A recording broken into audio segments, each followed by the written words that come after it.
Okay, good afternoon, everybody. We're going to start the Washoe County District Board of Health meeting on September 26th. Can we have a roll call, please? Chair Novak, Here? Michael Brown is absent, Oscar Delgado is absent, and Christopher Dare is absent. Dr. Danko? Here. Marsha Burke-Bigler? Here. Tom Young? Here. We have a quorum. Good. Thank you very much. Next thing is the Pledge of Allegiance. Dr. Todd, would you help us out?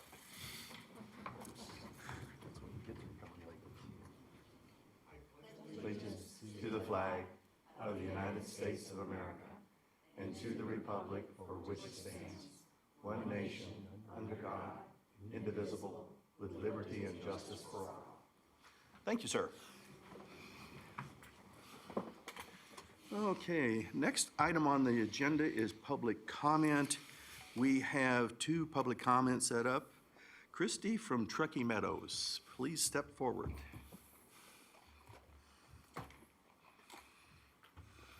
Hello, my Hi. name is Christy Chacarullo. I'm with Keep Truckee Meadows Beautiful, and I just wanted to give this board a quick update of the results of the litter survey that we completed in July. So this is something that we do as a part of the tire funding that we receive from you, and there should be a handout that's been passed out. It's kind of a boring handout with lots of numbers, but what it is this is an evidence-based program that we do at Keep Truckee Meadows Beautiful as part of our affiliation with Keep America Beautiful.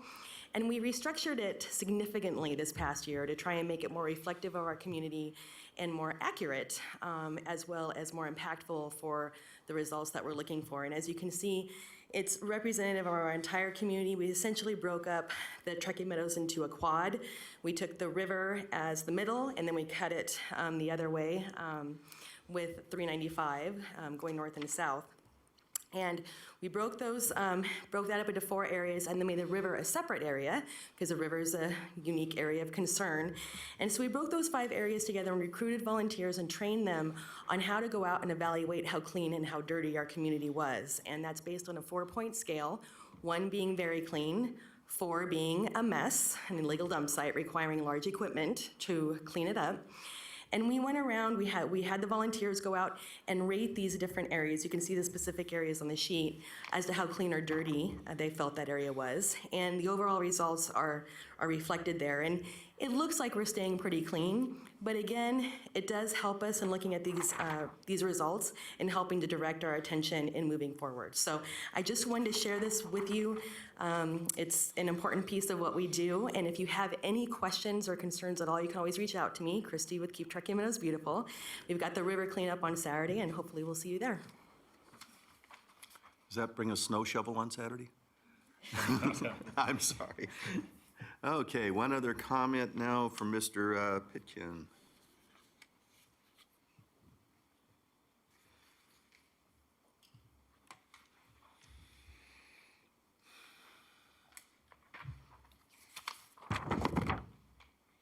Overhead, please. My name is Michael Pitkin. Here in Reno, 20 to 30 new HIV infections every year. Of those, 12 to 13 end in AIDS. These are your numbers. As leaders, you are failing. Data shows these new infections are not coming from homosexual HIV positives like myself, but rather from those on the download, perhaps heterosexuals, dealing with religious, racial, cultural stigma and shame. I want to talk about the 90-90-90 initiative. I guess it's upside down. It's upside down. Great. This is 8 years ago, a plan from the world's top doctors for cities to reach by 2020, where 90% are aware of their HIV status, of which 90% are on HIV treatment, of which 90% are virally suppressed. This will stabilize the spread of, why is that upside down again? I guess it's not. This will stabilize the spread of HIV and bring costs down. This plan is supported by HRSA, CDC, and the National Institutes of Health. Even Trump supports this plan towards a cure in 2030.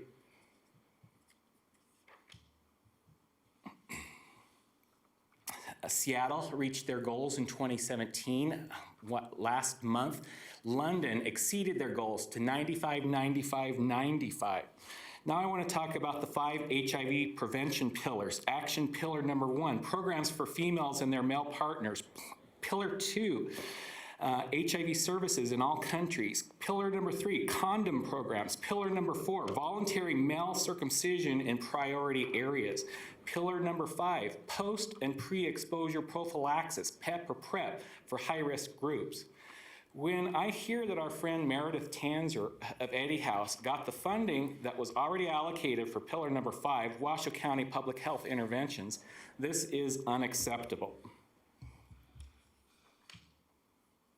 I am not opposed to helping homeless youth, so today I'm before you asking for your support to help make these funds up. As you are all leaders, I am asking for your courage to speak up about all of this in public, outside of this venue. I ask for you to break the stigma and shame happening here that, in my opinion, is criminal. Here is a list of HIV resources, both nationally and local, and so there are no more excuses. Thank you. Good. Thank you very much. Next item is approval of the agenda. Does anybody have any changes? Motion? Move approval. Second. First and second, all in favor? Aye. Aye. Opposed? Carries. We are moving on with the agenda.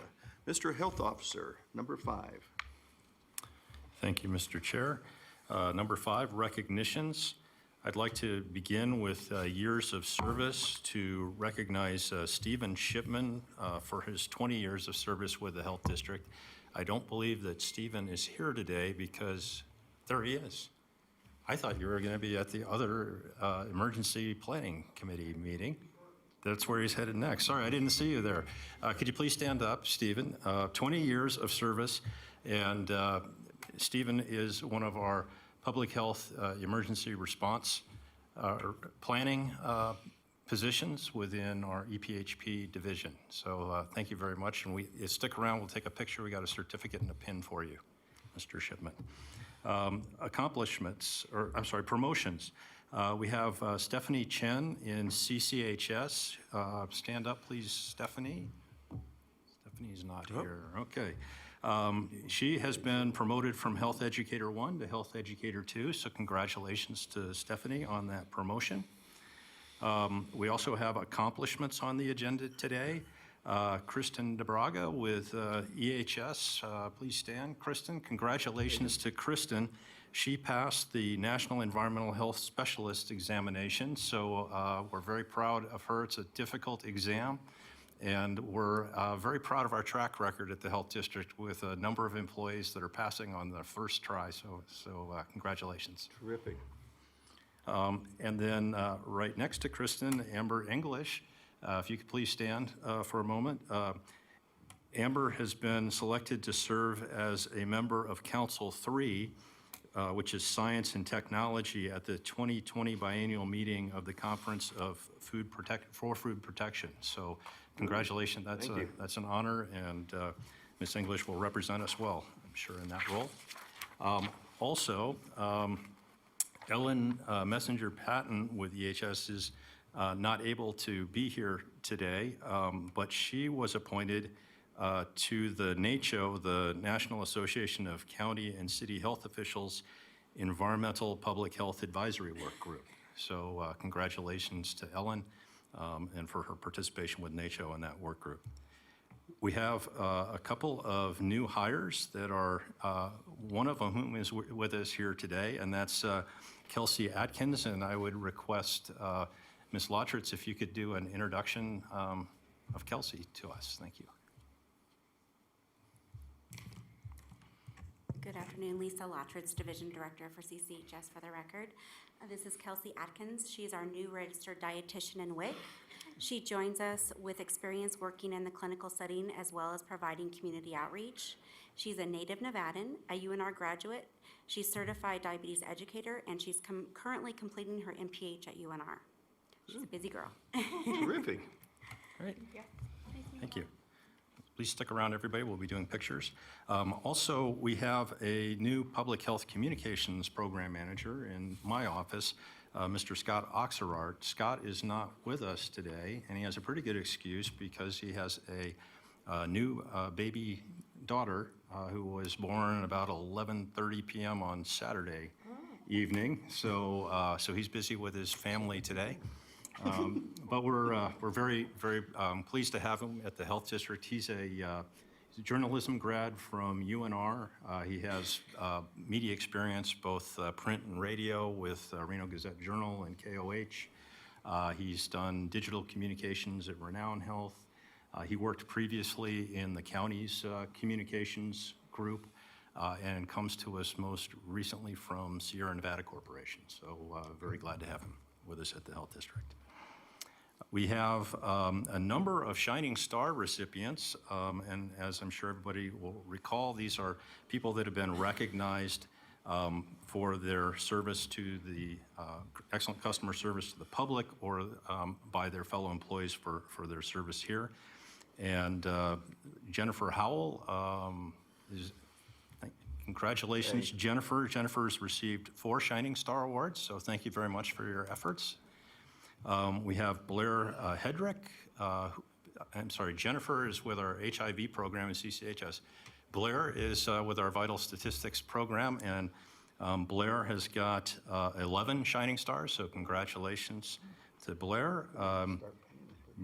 Judy Medved Gonzalez. Is Judy here today? Judy's with CCHS, and she has 11 Shining Stars. And Corey Sobrio, I don't see him here either. He's with, both Judy and Corey are with the TB program, so it's our offsite location. Corey has 11 Shining Stars now also. Janet Smith, there she is. Ms. Smith with Air Quality Management, 10 Shining Stars. Congratulations, Janet. Thank you for your efforts. And Carmen Mendoza, also with Vital Statistics. And Carmen is at an astounding 26 Shining Star recognitions. So congratulations, Carmen. Thank you for the great customer service you provide. So congratulations to all of our Shining Star recipients. And how about we go in reverse order on the photos, and we have all the Shining Star recipients come up for the first photo.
Let's mix it up and have Stephen come down so we can run off to the next meeting.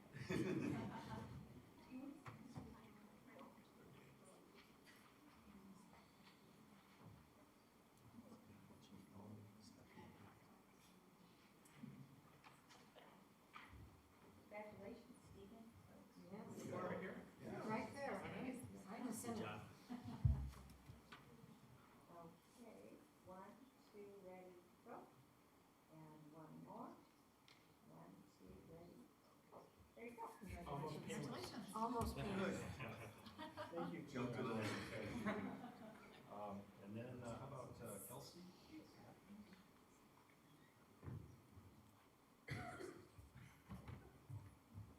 Did you bring snacks? Did you bring snacks or anything? Okay, 1, 2, 3, go. And one more. 1, 2, 3. There you have it. Well, congratulations. Thank you. Welcome to the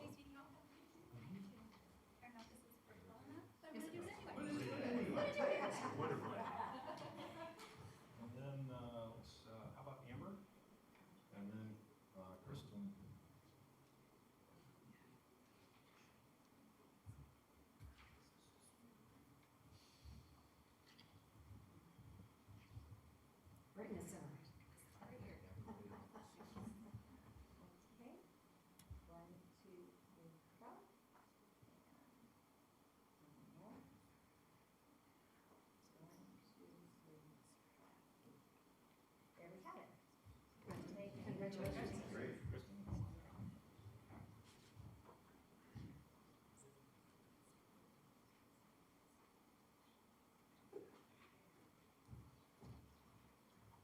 Good job. Lots of work. Lots of work, huh? 1, 2, 3, go. And 1 more. 1, 2, 3, go. Very good. Okay? Did I get everything? Thanks, Al. That's it. Does somebody have a key? You gotta go this way then. Oh, you have one, okay. And there's one on the other side. On all.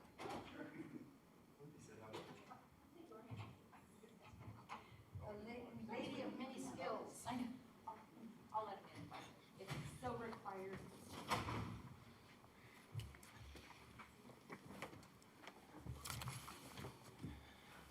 All right.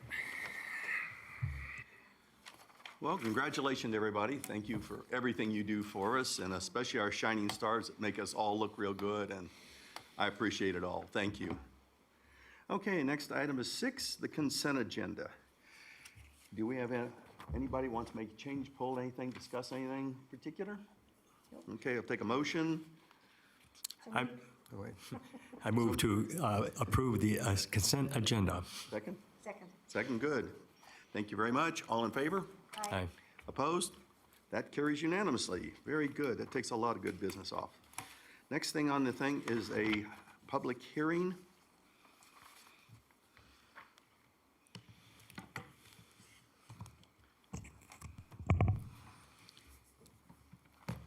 Nope, just put this away.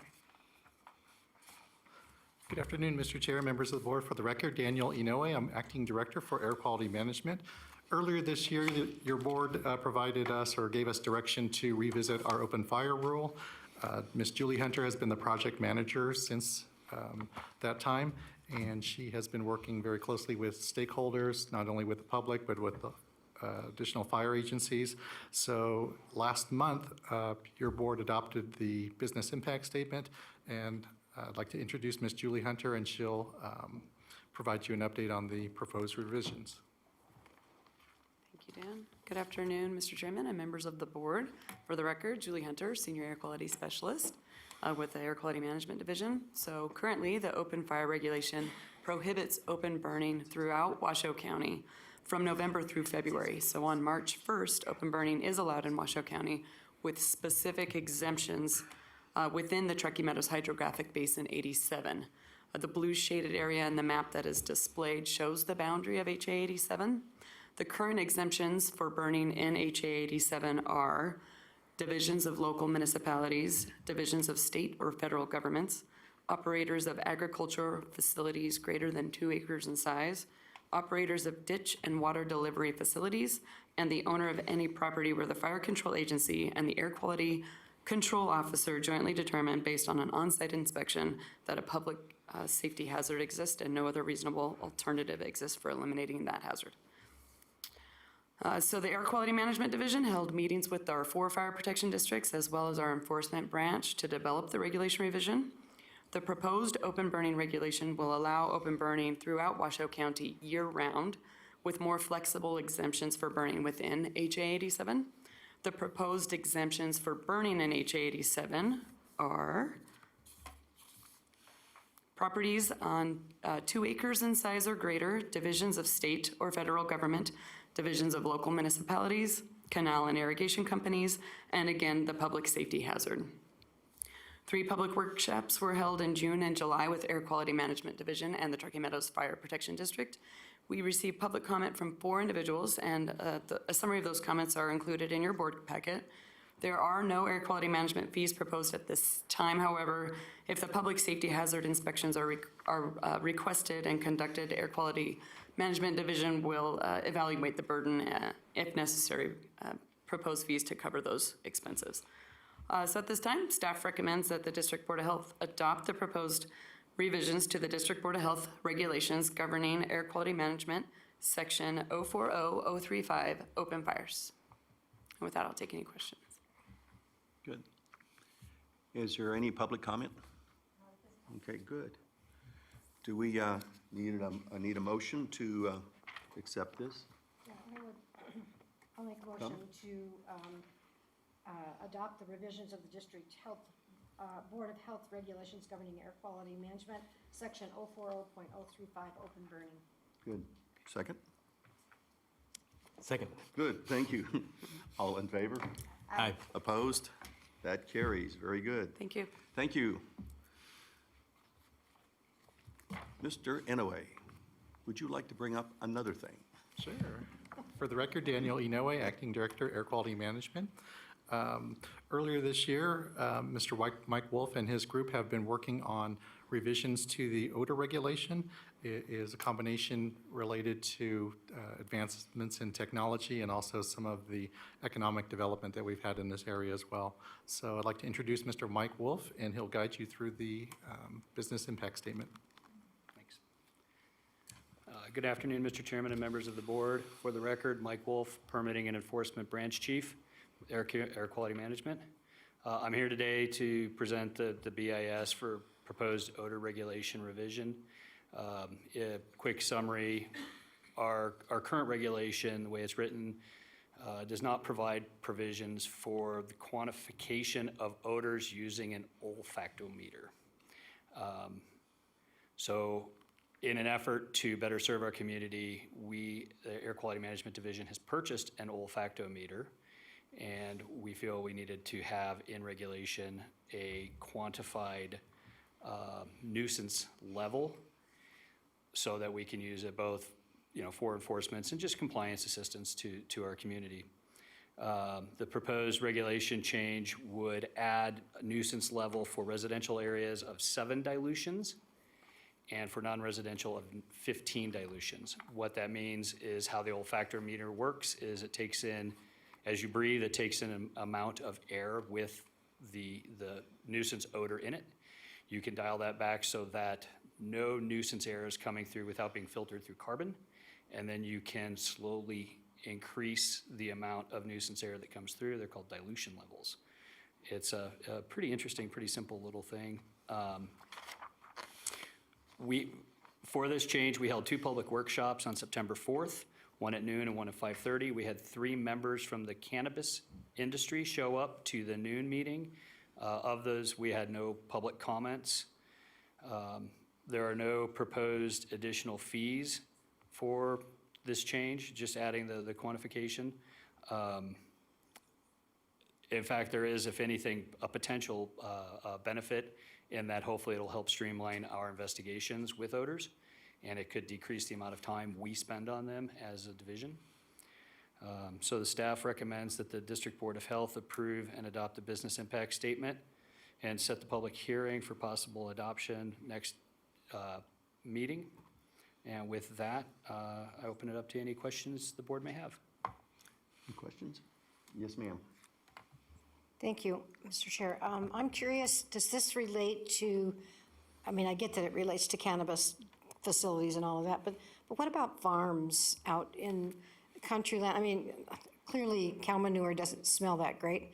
And if somebody's putting that on their garden, I garden a lot, does it relate to that kind of thing? Is this driven by complaints from neighbors? How is it? Another question would be, if you have a diesel, frankly, diesel doesn't smell all that great either. So is it going to relate to those kinds of things, and is it driven by complaints? Our regulation, the way it's written and the way it's being proposed to be changed, is for nuisance odors in general. We did not single out a specific industry. A lot of areas did. They look at cannabis specifically. We didn't do that. We said we're just going to treat cannabis like any other industry, and that's what we've done. So by doing this change, we've maintained that. We did buy the meter specifically because of the increase in cannabis grows in Washoe County.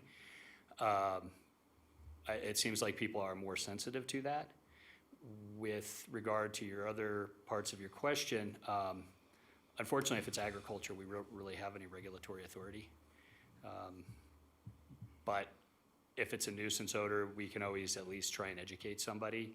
And with regard to diesel, we do have idling requirements, or idling limits, I should say, that are allowed within Washoe County. So if you have a complaint, have them contact me. Okay. Thank you. Any other questions? Yes, sir. I just had one. So in terms of the complaints that you guys are receiving, have there been cannabis complaints well over other complaints? For odors, I would say yes. Okay. What other industries are getting complaints too, just out of curiosity? Well, the easy one to pick out is the geothermal plant down south where I'm at. Smells like sulfur, but if it wasn't there, it would still smell like sulfur. Yeah, I just did hear yesterday that they're decommissioning the flash plant that does generate anything out too in the next year. So one of those plants the one that actually is creating odors will be gone too. But Should help, yes. Do you hear that rumor too? oh, yeah. Very good. Any other questions? Okay. Thank you, sir. Thank you. We have one public comment. Actually, Sure. Okay, hold on. just one other comment. So we have in Lemon Valley, at the front of Lemon Valley, we have an animal rendering plant. And that worries me a little bit. I would not want to see that plant shut down. It's been there a long time.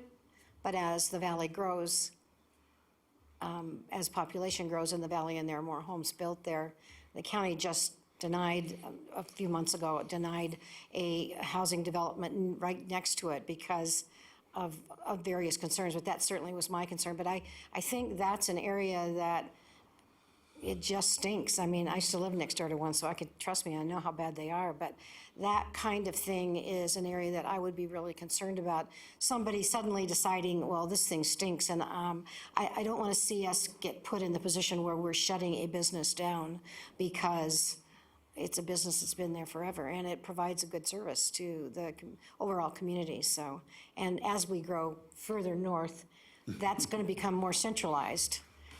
So that is an area that I think we need to really keep an eye on, that kind of thing that I would be concerned about. We, at Air Quality, we do really try and work with not just the complainant, but the industry or whoever the seeming offender may be. I can use a great example of there's a rendering plant just north of this property. And they have installed a great system that really eliminates the vast majority, if not all, of their odors. And we worked closely with the owner of that facility and got that installed. And I don't want to say it, but we'll say complaints have dropped significantly. Good. These regulations don't, as I read through them, I didn't get the sense that they were directed at anything or that they would create an additional new problems. It seemed to me like it's a logical approach to the whole issue, but I do think there are some things people may not want living next door to them, and that becomes a concern, that we don't just always say that the person who's doing the complaining is accurate and on top of it, and that we work with everybody to try and make sure we're doing what's best for the community, but also best for the business. I would agree, and I hope people notice when they buy a home, what's next door to it Yeah, already. they don't, though, trust No, me. they don't. Thank you, though. Absolutely. Any other questions? Just one quick one. What does an olfactometer cost? This particular device was about $2,500. Okay. We've taken it out several times, and so far, there hasn't been enough odor for us to use it. But, you know, if we do get into that and have a nice quantifiable amount, it makes it easier. All right. Very good. Thank you. Mr. Adler.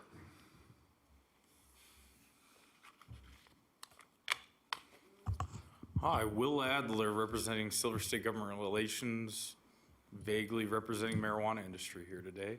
But just in general, I'd like to state that olfactory sensors are good and they're great tools to use, but I'd use them like on an active reporter where you've had an odor complaint where somebody smells it, because we do have detectable terpenes and things like that that are found widely in other plants as well. So don't just point at, a terpene or a number on the thing, but have a follow-up on a complaint. But, pinene is very common in a lot of pungent marijuana, and it also, like the name, comes from pine trees. So, don't just use the olfactory detector. But with this, in the industry, we're aware that at certain times of day or times of month, depending on the harvest, it does become quite pungent or odorous around the facility. So we do try and vent it out through carbon filters and vent it out, upwards and outwards, so the community does not get exposed to it. So when we do get complaints, we try and just work with the people around us and say, where are you smelling this? How are you smelling this? What time of day? And a lot of the times it's down to detection of, we're sharing a building with somebody else and they open their big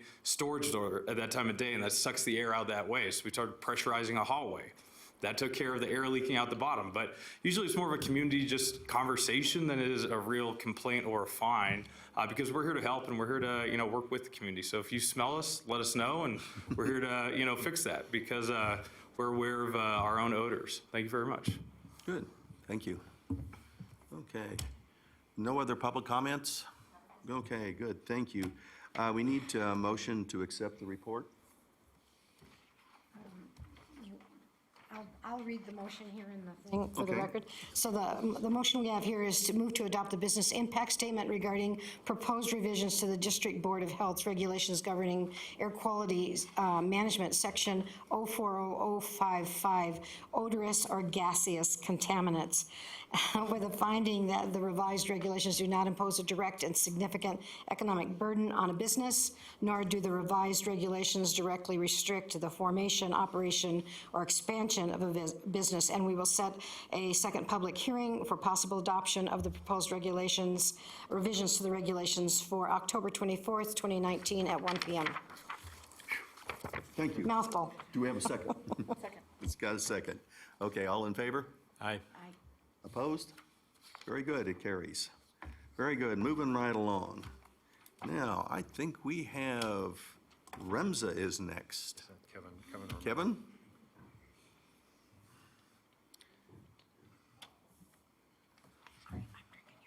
Okay, go right ahead. No, good. Good afternoon, Mr. Chairman, members of the board. Kevin Romero for the record. Vice President of Operations at REMS. I'm filling in for Mr. Dow today and can answer any questions you may have in regards to the August compliance report. Any questions? Very good report. Do we have an acceptance? Motion? I move to accept the report. Okay. Second. Second? Ms. Burschek? We have second. All in favor? Aye. Opposed? Carries. Good report. Thanks. Okay, Alexa.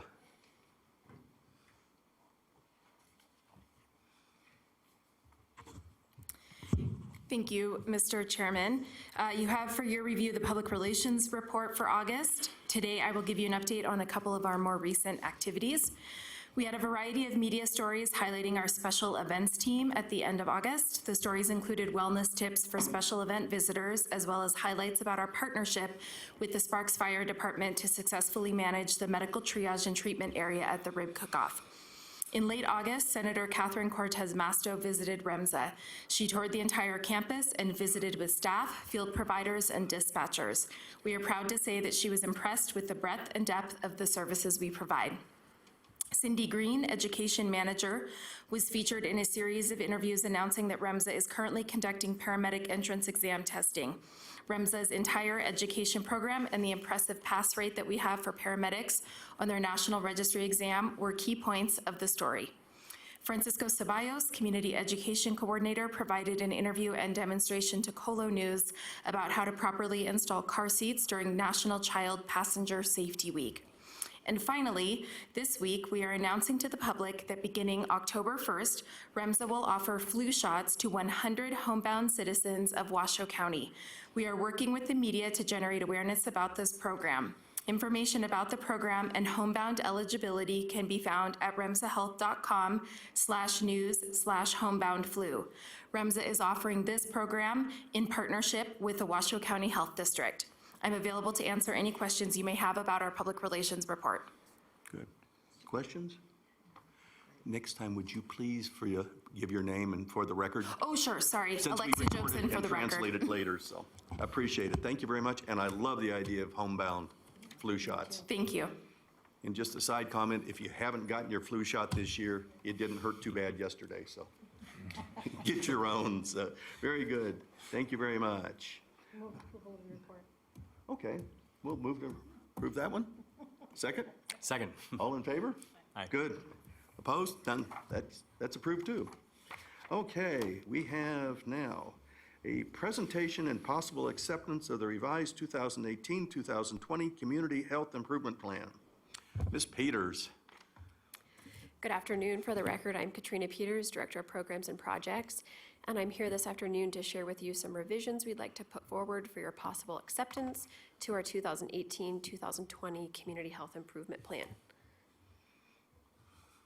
So just as a quick refresher, our Community Health Improvement Plan has 3 focus areas. The first is housing and homelessness, the second is behavioral health, and the third is physical activity and nutrition. Our first 2 items were things that we heard loud from the community and stakeholders. These are things really on fire right now. We need you to get in there and address it as soon as possible. The third gave us an opportunity to look a little more upstream and work on some chronic diseases that we know are really pervasive. Our Community Health Improvement Plan, for each of those 3 focus areas, we developed an action plan, starting with a broad, lofty goal. Underneath it, we have an objective in what we call SMART format, and that just means it's written in a way where we can measure it and know whether or not we completed it. Underneath those, we've got strategies and tactics, and that's just increasing levels of specificity on how we're going to go about the work of achieving that broad, lofty goal. We measure our success on the tactic level, so that most specific level of action. So when I talk about the percent of items that have been achieved in the CHIP, we're looking at things on the tactic level. Across our entire Community Health Improvement Plan, we've accomplished about 80% of our items, and that's across the whole 3-year plan. Looking specifically at our behavioral health focus area, we've accomplished 10 out of our 11 strategies. We've got 1 strategy that wasn't quite complete, and I'm going to talk about that in a little more detail, but we're proposing to roll that over and do a little more work on it. Of our remaining incomplete items in the behavioral health focus area, they're either obsolete based on work that we completed, or now that we've gotten a little bit down the road, we realized maybe there were some suboptimal steps that we outlined for ourselves, which is perfectly acceptable. But really, we've got 3/4 of our items complete. To look at some of our highlights there, first, we've developed a behavioral health data profile for Washoe County, and we actually did 2 rounds of that. It is a really robust document, provides behavioral health data for Washoe County, compares to a state and national average where it's applicable. We got a lot of positive feedback on that resource across the community. We developed some warm handoff educational materials for case managers, and a warm handoff is considered a best practice. It's when a case manager is having a conversation with the client and the service they're getting referred to, really just to build up that communication piece, make sure that referral is as successful as possible. We also created a 1-page handout that's in kind of an infographic type of format around our behavioral health provider data. So there's some data that we have on behavioral health providers, and I'm not going to surprise you by telling you that shows that we have some significant gaps and shortage on those types of providers. But we also have some data elements that we'd really like to have to be able to fully map out the gap. So those are things like we know number of people who are licensed, for example, psychiatrists. What we don't know is, are they operating at a full-time capacity, or are they only seeing patients part-time? Do they accept a sliding fee scale? Do they take Medicaid? Those data elements that are really critical in knowing whether or not we have enough providers to meet that need. We also implemented the Signs of Suicide program in all Washoe County middle schools. We targeted in on those 7th graders, and that's a partnership between the health district that provided the funding, the school district that invites the Children's Cabinet to come and do that actual education and screening element. We provided education to about 5,600 students through that program. We were able to screen about 1,200 of those students. We have to have a parent permission slip to be able to do that screening, so that's why those 2 numbers are different. Of those students we screened, 30% of them flag as positive for being high risk for suicide or depression. So really, again, underscoring the critical need of this program in the community. So we've accomplished a lot, and we've got a lot of things we can check off. Great, we achieved that. We reconvened our committee on August 8th to share those successes and really celebrate those accomplishments. We did a detailed review of our progress. We talked as a group on items that we want to roll over, that one item that we didn't quite achieve, and things that we see value in continuing or furthering the work. We also had a great discussion on potential additions. So now that we've gotten quite a few items accomplished, we have some capacity. We have a year and a half left in the plan. So we talked about what we want to add, and I'll share the details on those. Once we decided some basic topics, we worked in smaller groups to really figure out the details of what we wanted to include in those action plans. So again, those SMART objectives and finer details, and also we revised some due dates to make sure that we're giving folks kind of a nice outline on when we expect things to be done, and then also listing out who's going to own that work and support it. So our 3 items that the group proposed to roll over, the first was an item that we frankly just didn't quite get much work done on, but the group sees value in continuing that. We have some behavioral health providers who want to provide services in schools, but they really want to provide that service at the school, and in order to do that, they need space at the school. Otherwise, they have to figure out transportation, and that was identified as a barrier. Want to continue the work for the Signs of Suicide program, identified a need to continue to provide funding for that, and also we'd like to work with the school district to identify some opportunities to increase that screening rate. The more kids we can get screened, we can get referral to treatment, which is really the ultimate goal there. We also rolled over some items related to behavioral health licensure board efficiency. When we initially developed the plan, I got a lot of feedback from healthcare providers that we're able to hire folks in from out of state. We've hired someone in, they're here, it's taking 6 months or plus to get them through the licensure board, so that person's here, but they're not providing services to the community, and that's not helping us either. So we've identified some work on that. To dig into the details of what I'm proposing to add, underneath goal 1, which is really around that housing stability and mirrors with some of our homeless goals, we are proposing to include a strategy around Good Grid implementation. This is a case management software program that's been made available to our community for free, and it provides an opportunity for us to show across the community some outcomes around case management and some outcomes around referral success. We're a little limited in our data, being able to report that, and this is an opportunity to be able to show kind of what's working and what's not. Human Services has really taken the lead on this. We've identified our Pilot 1 partners. Those are agencies who are working to bring that program online. Next, we're adding an item around peer recovery support specialists. This is a certification program that's offered through CASAT. They're a center at UNR around substance use. Those folks are people who have lived experience with recovery. They get matched up with someone with a substance use issue, provides an opportunity for someone who has that experience. Hey, I've been here and I've had some success. Let me work with you on how that might look for you.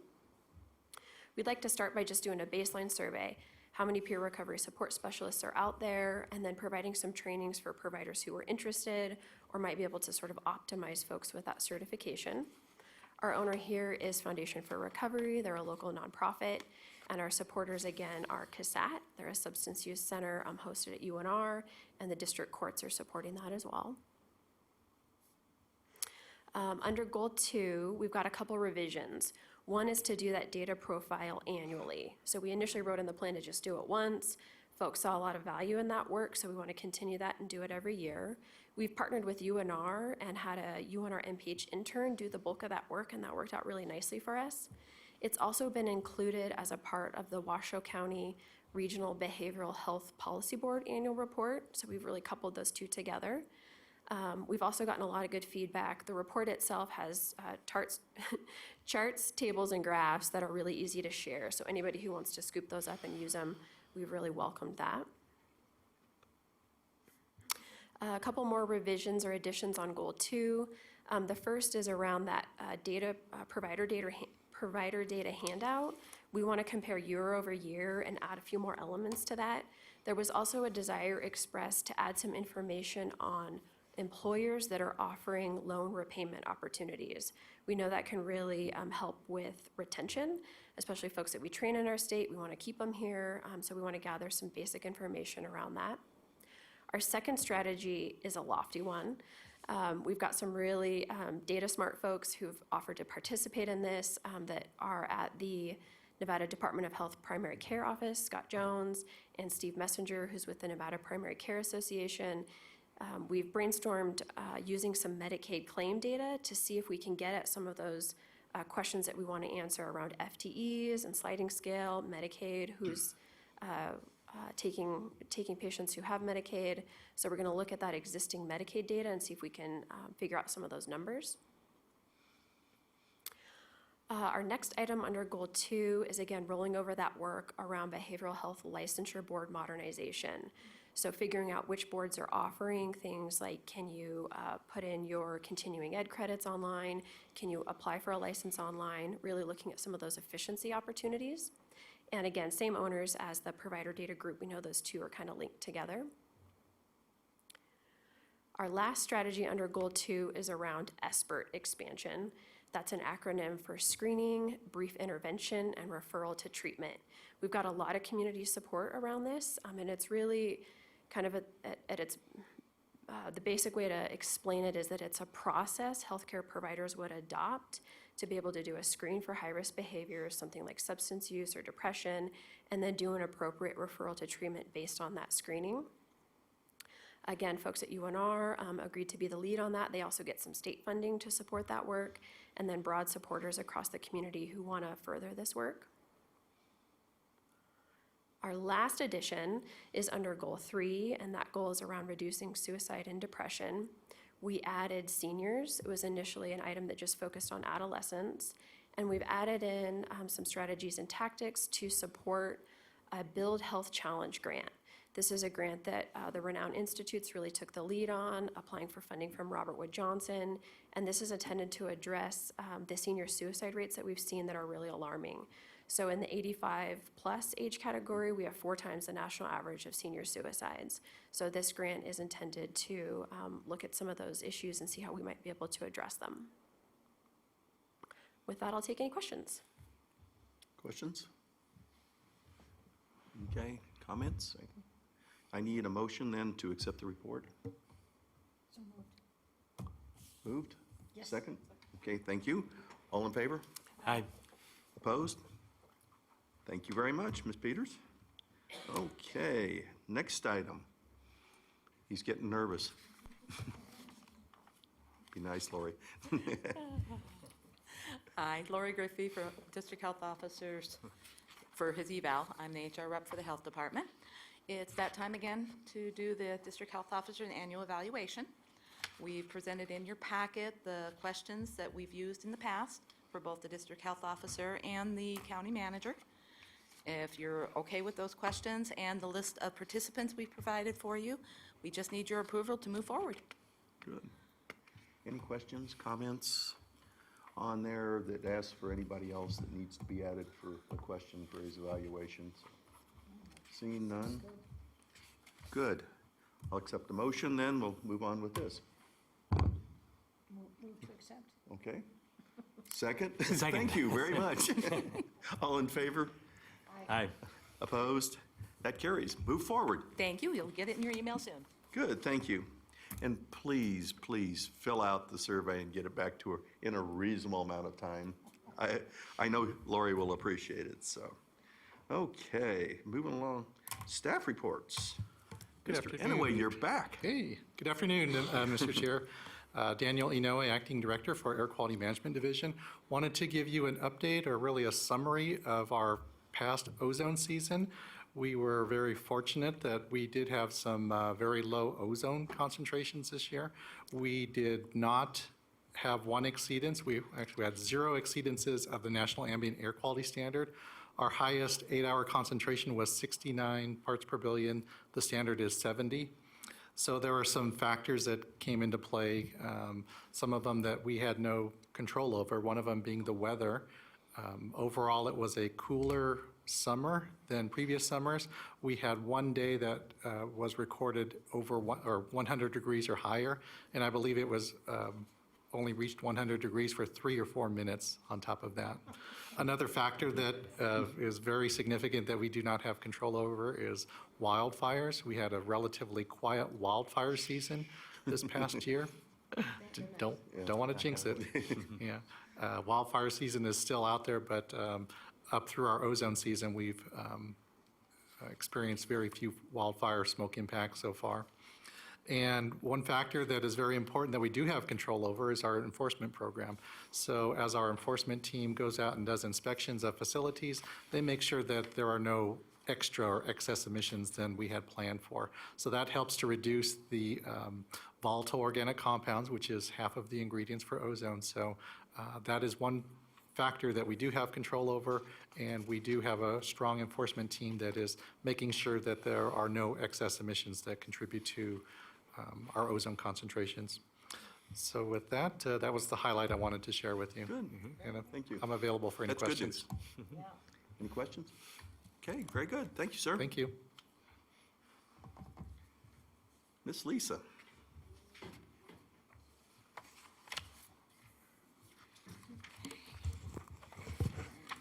Lisa Lottridge, Division Director for Community and Clinical Health Services, for the record. Last month, Dr. Novak had requested more information on e-cigarettes and lung injury.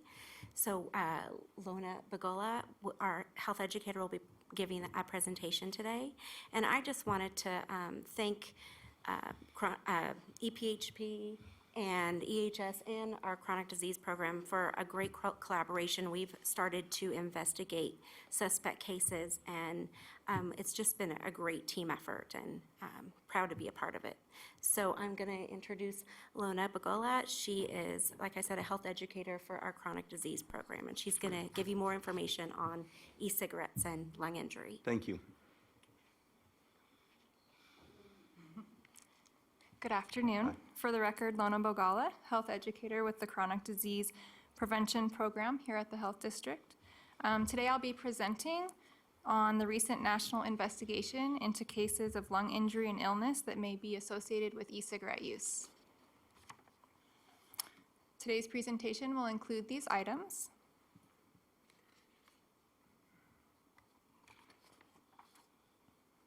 And I wanted to let you know, as of yesterday, these numbers were correct.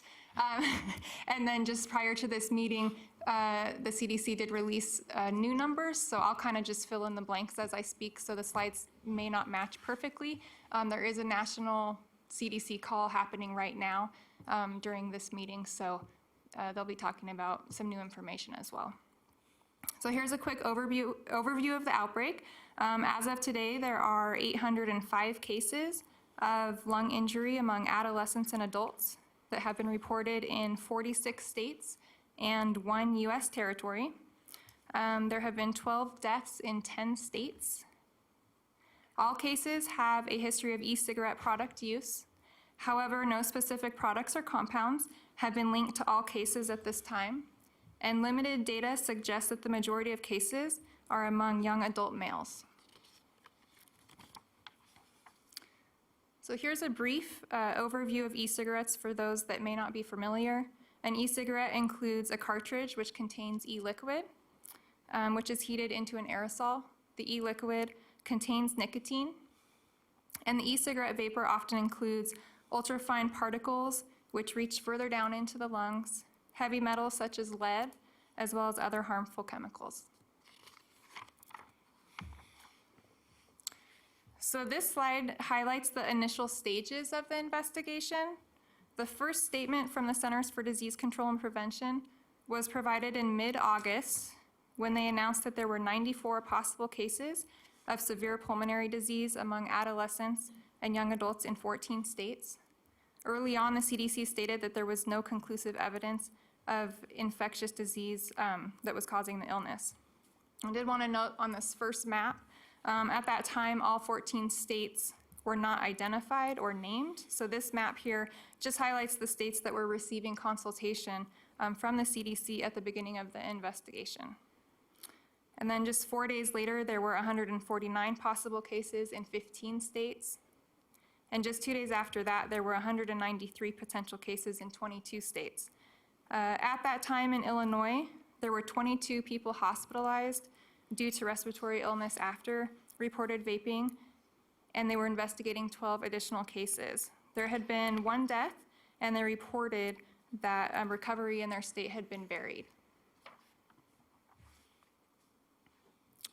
So here's a recap of the most recent information. Again, the map is not going to match exactly. However, from the update we just received today, as I mentioned, there are currently 805 cases of lung injury in 46 states and 1 U.S. territory, which is the U.S. Virgin Islands, and there have been 12 deaths. So on this map, the orange states are states that have cases, and the red states are those that have had related deaths. As of today, the other states that would also have had deaths are Florida, Georgia, Missouri, and Mississippi. So the main symptoms of the lung illness include cough, shortness of breath, and chest pain. Some people also experience GI symptoms prior to respiratory symptoms, such as nausea, vomiting, and diarrhea. Fatigue, fever, abdominal pain, and weight loss are also common. Oftentimes it appears that a patient has an infection and they're provided antibiotics in an outpatient setting. Outpatient setting.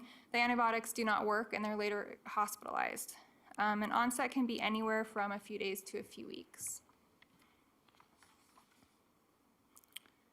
So the CDC, the U.S. Food and Drug Administration, and local health departments and districts are continuing to investigate and look for a cause. At this time, we know that all reported cases have a history of e-cigarette product use and no single cause has been identified. However, health officials do believe that the cases of lung illness and injury are likely due to chemical exposure. The FDA is testing for various compounds and chemicals, such as vitamin E acetate. This is a substance that is often used in topical products. However, a college chemistry professor described that when it is heated into vapor, its molecular and chemical structure changes. And if it is inhaled, once the vapor cools down in the lungs, it changes back into oil, which coats the inside of the lungs. At this time, there's limited data about the effects of vitamin E acetate after it is inhaled. Also, cannabinoid products such as THC. In this investigation, most cases have reported using THC products while vaping, but not all. Many have reported using nicotine products and THC products, and some have reported only use of nicotine products while vaping. They are also testing for cutting and thickening agents, pesticides, opioids, poisons, heavy metals, and toxins. And they're looking at different brands and types of products. It is important to note that it's not clear if the cases have a common cause or if they are different diseases with similar presentations. And it is possible that the reported cases could have been occurring prior to this investigation, but they were not being captured. So look at local cases. At this time, there are not any confirmed cases in Washoe County. Healthcare providers are encouraged to report cases of lung injury of unclear etiology and a history of e-cigarette product use or vaping within the past 90 days, and staff are conducting investigations on any reported cases. There are 3 confirmed cases in Clark County. They are all now recovering, and there are no other cases in the state at this time that we're aware of. So prior to this investigation, the Chronic Disease Prevention Program team here at the Health District was provided one-time funding that was allocated towards an e-cigarette prevention campaign which targeted youth aged 13 to 18 years old in Washoe County. The social media campaign ran from July through mid-September. It discourages teen use of e-cigarettes by exposing the truth about vapes with the goal of getting teens to recognize that vaping is harmful. And if you want to view that video at a later time, you can view it at behindthehaze.com. And then lastly, among other things, Senate Bill 263, which passed during the most recent legislative session, allows vapor products and alternative nicotine products to be taxed and regulated as other tobacco products. So this will help generate funds for local e-cigarette product prevention and control. Washoe County Health District is expected to receive about $200,000, and we are waiting for the funds to be allocated from the state. And with that, I'll take any questions. Questions, comments? Yes, sir.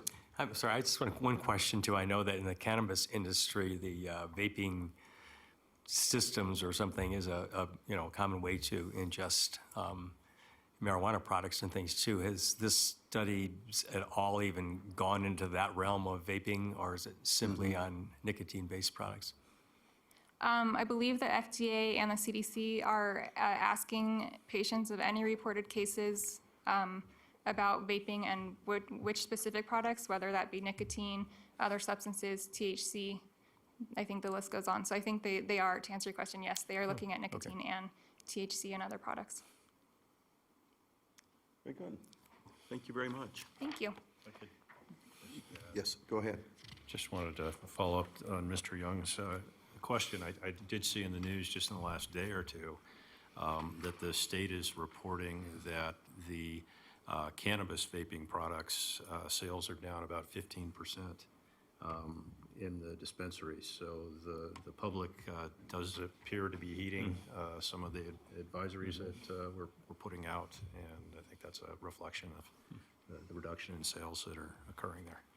You can get the latest on the CDC website itself. And also, if I could just follow up as well on the funding that we're supposed to receive from SB 263. That went into effect July 1st, and the regulatory component of SB 263 is adding vaping to the Clean Indoor Air Act, so that is effective January 1st. So that's coming right up, and yet the state is yet to establish the account and distribute the funds, both to any of the local health authorities or for the Tobacco Prevention Coalition to do the big statewide advertising campaign. So I just wanted to clarify that. Yes, sir. Yes, ma'am. Is there any evidence of secondary smoke danger? I know it's not really smoke, it's vapor, but so secondary vapor danger from these vaping products? So I think part of the one of the problems that we have with understanding vaping and the health impacts is the lack of data that surrounds it and the lack of regulation that has occurred to date. And so we do know that there is secondhand exposure. We do know that there are toxins and carcinogens that are formed in the aerosols from vaping. But we don't have a good understanding of what the health impacts are, even in people that are directly inhaling, but also not in the secondary exposure. Good. Yes, ma'am. Yes, just to add, Kelly Seals was just recently on the CDC call that was just occurring, and they indicated FDA has requested that we send products to them, and 65% of the products they've received are THC positive. So that kind of fits with your question. And just, I'm happy to answer any other questions about the CCJS report if you have any. Good. Thank you very much. Okay, thank you. Very timely. Okay. Miss Albee.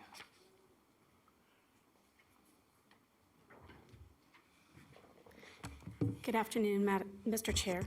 Boy, there was a flashback. Members of the board, I really don't have any other updates, but wanted to share some information. We had staff from EHS attend the Western States Regional Food Safety Program convention down in Phoenix. And at that convention, they did receive a presentation on CBD oil. And I was very happy to hear that the presentation that I provided to you was almost verbatim provided down there. There was a lot of interest in our staff and the work that we're doing. And after the presentation, apparently the Washoe County staff was very popular in the hallway asking what and how we're doing things. So I think that the realization is not just here, that it is everywhere, and I believe we're on the right track. And with that, I'd be more than happy to answer any questions. Good. Good. Okay. Very good. Thank you. Okay, Dr. Todd.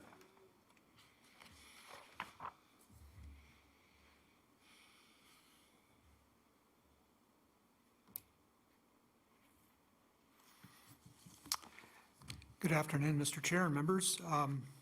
Randall Todd for the record. Last month, I was asked to provide an update on hepatitis A as it's happening down in southern Nevada.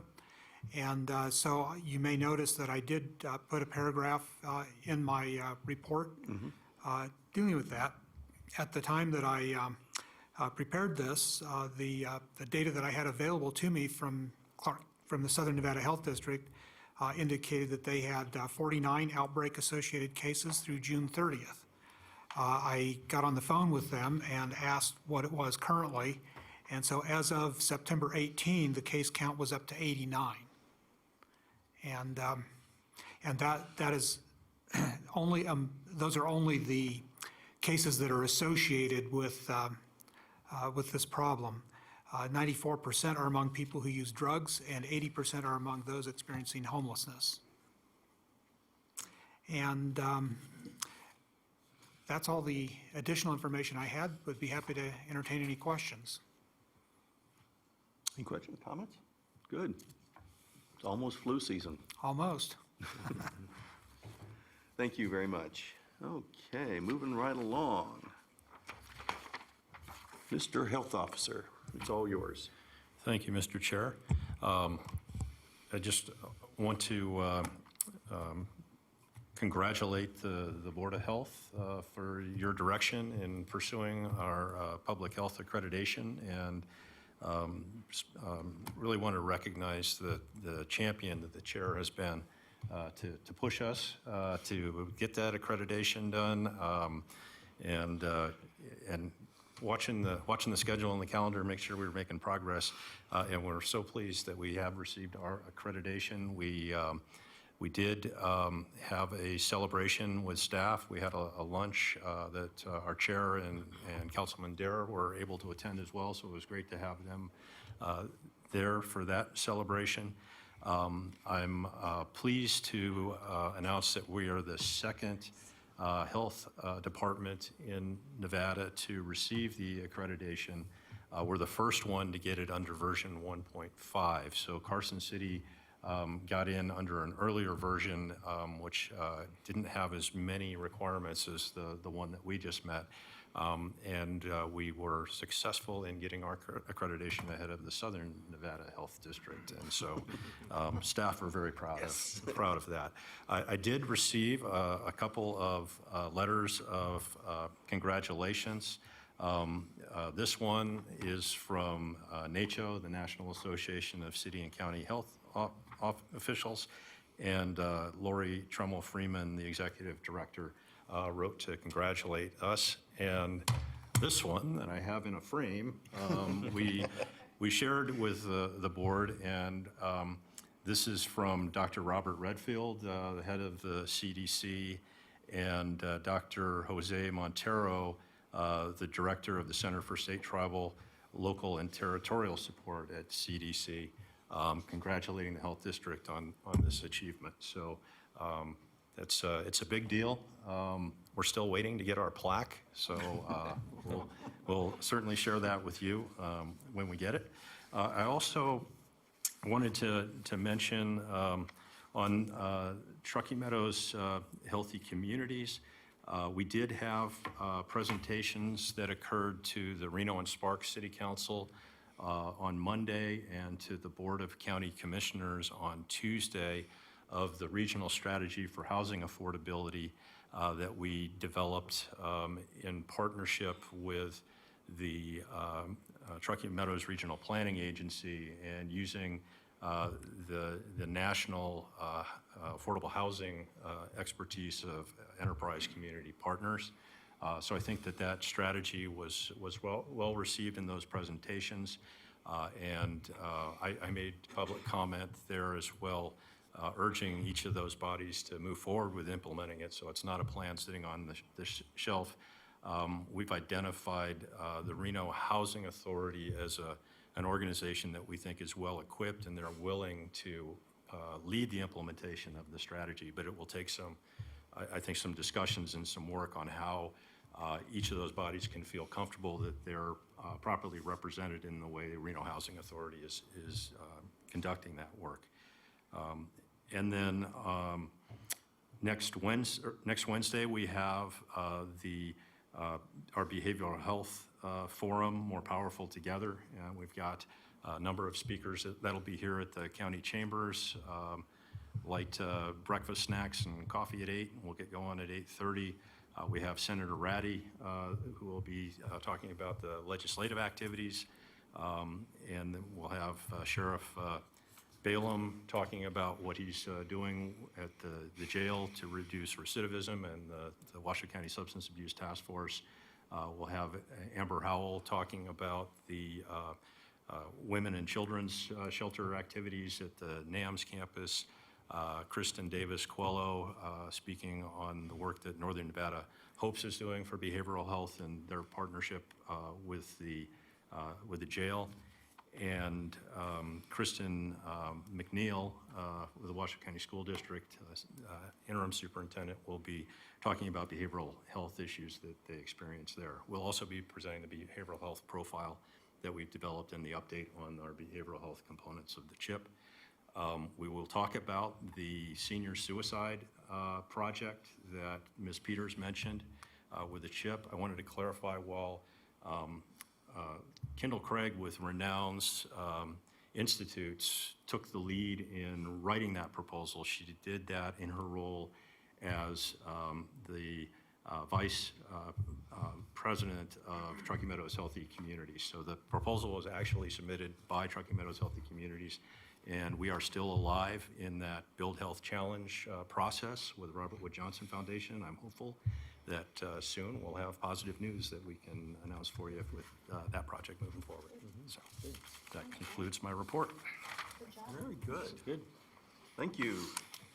Okay, moving on to 13. Any board comments, anything that need to be brought up for agenda items? Okay, hearing none. Do we have any more public comment? Well, hearing none. I think we do. Okay. Didn't get the gavel soon. Sorry about that, Mr. Chairman. Good afternoon, Mr. Chairman, members of the board. My name's Charlie Donahue. I'm a resident on Fawn Lane. I apologize, I got up here from Carson a little late, but I'd like to just speak to agenda item 7. I provided some comments. First, I'd like to thank your staff for the work they did in terms of the open burning. I think they held really good, informative workshops. I attended one of the workshops. My comments at that time were, I really felt that the draft of the regulations ordinance could have gone a little bit further. My comments to staff, written comments, which were part of your packet, I feel like the staff report didn't go into some of the analysis that I provided in my letter, is that there are 38 properties on Fawn Lane that have traditionally had open burning ever since I lived there in 1999 until burning was suspended about 3 years ago. I'm the one guy who pushed staff to say, I have no other alternative. I don't have a pickup truck. Trying to get bitter brush into a contractor's black bag just really doesn't work that well. So staff worked with me, Truckee Meadows Fire Protection District worked with me, gave me a 1-year exemption. My comment is that it's historically been cultural practice to open38 on Fawn Lane for dispensable space. And what I had requested was an exemption for Fawn Lane. The 38 parcels that fall within the Hydro Zone 87. And I can't really tell from the staff report whether that was seriously considered. The analysis I did showed that the 38 properties, if you average them, are in excess of 2 acres, just over 2 acres. So it actually complies with one of the exemptions that is being proposed, or probably what you did adopt. But I just wanted to have that on record, because if in 20 years I still happen to be living on Fawn Lane and this is reviewed again, hopefully it is in 20 years, that it's done sooner than that there might be an opportunity to address that issue on Fawn Lane. So thank you very much. I appreciate your time. Thank you. Anything else? Hearing none? Adjourn? All in favor? Good. It is adjourned. We're finished for the day. See you all in October.